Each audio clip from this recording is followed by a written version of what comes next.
Officer খানের কথা এবার অক্ষরে অক্ষরে মিলে গেল। হ্যাঁ বন্ধুরা, ভিডিওতে লাইক দিয়ে দেখতে থাকুন। অবশেষে যখন অফিসার খান ওর সেই সিভিল ড্রেসের ফোর্সদেরকে বলতে থাকে যে তোমরা শীঘ্রই তাদেরকে ধিমি করে ফেলো, তারা যাতে কেউ পালাতে না পারে, এবং আমরা ইতিমধ্যে গ্রামে এসে পৌঁছে গিয়েছি এবং সেই প্রত্যন্ত গ্রাম অবধি পৌঁছাতে আমাদের খুব একটা সময় লাগবে না। ঠিক সেই মুহূর্তে যখন আর বেশি দূর অবধি গাড়ি যাবে না বলে যখন ড্রাইভার বলতে থাকে যে ম্যাডাম এখানে আপনাদেরকে নেমে যেতে হবে, এর পরবর্তী রাস্তাগুলো আপনাদেরকে হেঁটেই পার করতে হবে, ঠিক সেই মুহূর্তে সার্থক সেই পথে নামা মাত্রই বলতে থাকে যে এই রাস্তা ধরে এরকম করে গহীন জঙ্গল দিয়ে কোনো মতেই যাওয়ার সাহস করবে না, এতটুকু আমার দীর্ঘ বিশ্বাস আছে। কিন্তু কেন যে আপনি এই কথাগুলো বলছেন সেটা তো আমি বুঝতে পারছি না। অন্যদিকে যখন গোটা গ্রামটা পুলিশ ঘিরে ফেলেছে এবং যে কোনো সময় পুলিশ চলে আসতে পারে, এই কথা টা জানতে পেরে যায় ক্রান্ত দলের সদস্যরা, ঠিক সেই মুহূর্তে স্রোত নীলাঞ্জনা এবং সকলের সামনে এসে ওদের দলের খবরই বলতে থাকে যে ক্রান্তদা শীঘ্রই আমাদেরকে ডেরা ছেড়ে পালিয়ে যেতে হবে এবং যত শীঘ্র সম্ভব আমাদেরকে যেভাবেই হোক না কেন এখানে লুকিয়ে পড়তে হবে, কারণ খুব সম্ভবত পুলিশ গোটা গ্রামটা ঘিরে ফেলেছে এবং যে কোনো সময় পুলিশ আমাদের এই ডেরা অবধি পৌঁছে গিয়ে আমাদের উপরে হামলা করতে পারে। এই হামলার হাত থেকে বাঁচার কোনো একটা উপায় দাও ক্রান্তিদা। ঠিক সেই মুহূর্তে ক্রান্তি বলতে থাকে যে উপায় কী আছে বলতো, এই মেয়েটা যে কথাটা বললো আমাদেরকে সেই উপায়টাই এখন অবলম্বন করতে হবে, কারণ এই মেয়েটাই একমাত্র আমাদের বাঁচার অস্ত্র এবং এই মেয়েটাকেই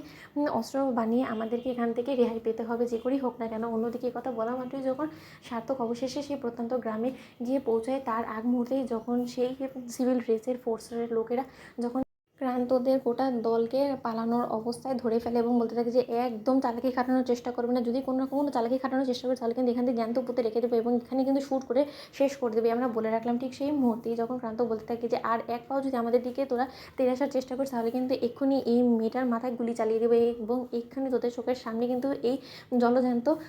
মেয়েটাকে মেরে ফেলবো, তাই সেটা যদি না চাস তাহলে এক্ষুনি আমাদেরকে এখান থেকে যেতে দিয়ে এখান থেকে সরে দাঁড়া। ঠিক সেই মুহূর্তেই যখন অফিসার খান এসে উপস্থিত হয় এবং অফিসার খান যখন দেখতে পায় যে স্রোতকে ওরা জিম্মি করে রেখেছে, ঠিক সেই মুহূর্তে অফিসার খান সার্থককে বলতে থাকে যে সার্থক সেনগুপ্ত, আপনি এতক্ষণ ধরে নিশ্চয়ই দ্বিধাদ্বন্দ্বে ছিলেন যে আপনি আদৌ আমার কথার উপরে বিশ্বাস করবেন কিনা, এবার বরঞ্চ আপনি চোখের সামনে দেখে নিন এবং আমার কথাগুলো অক্ষরে অক্ষরে মিলিয়ে নিন। অন্যদিকে এই কথা বলা মাত্র সার্থক বলতে থাকে যে তার মানে, ঠিক সেই মুহূর্তে অফিসার খান যখন বলতে থাকে যে সোজা তাকিয়ে দেখুন যে ওরা রীতিমতো আপনার স্ত্রীর মাথায় বন্দুক তাক করে দাঁড়িয়ে আছে এবং ওরা যে কোনো সময় আপনার স্ত্রীকে শেষ করে দেওয়ার হুমকি অবধি আমাদেরকে দিচ্ছে, তাহলে নিশ্চয়ই বুঝতে পারছেন যে আপনার স্ত্রী কতটা বোকা এবং সে রীতিমতো নিজের জীবনটাকে ওদের হাতে উৎসর্গ করে দেওয়ার জন্য নিজে আগ বাড়িয়ে তাদের কাছে নিজেকে সারেন্ডার করে দিয়েছে।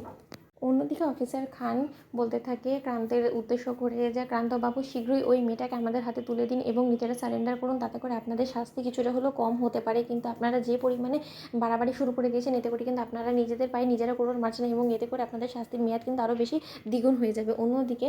যখন নীলু বলতে থাকে যে শাস্তির ভয় আমরা পাই না এবং আমাদের দিকে যেই তেড়ে আসার চেষ্টা করবে সেই কিন্তু